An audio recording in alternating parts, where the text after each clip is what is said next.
So here's the background investigation. You can see this is the marking grid, and you get different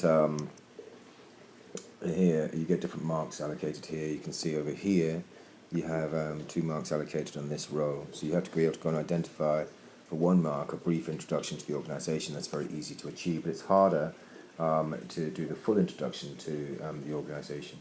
You have to make sure you look at type, purpose, which can be overlap in their meaning, size and scale, which also overlap, and your contact. That's the person you're going to liaise with, your client, the person who's commissioned your project. So these are very, very important. So a brief outline in the second section. This is always going to be different for your different organisations. So it's like when you're doing an introduction, you must make sure to include things that are relevant to your particular organisation, that pertain to your project. And this will come with a bit deeper understanding that you'll get as you move through the project. Then we move on to the second row. In the second row, you have this interesting escalation of the marks.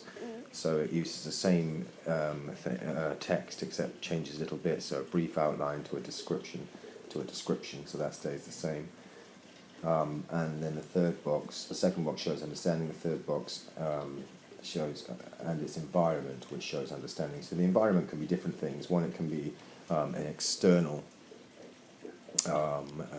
compatibility with different things within the systems of the organisation, or indeed outside of the organisation, complying with different formations, for example, telephone numbers and things like that, at a simple level, but also with Data Protection Act and things like that, those other things that you'll have to be aware of.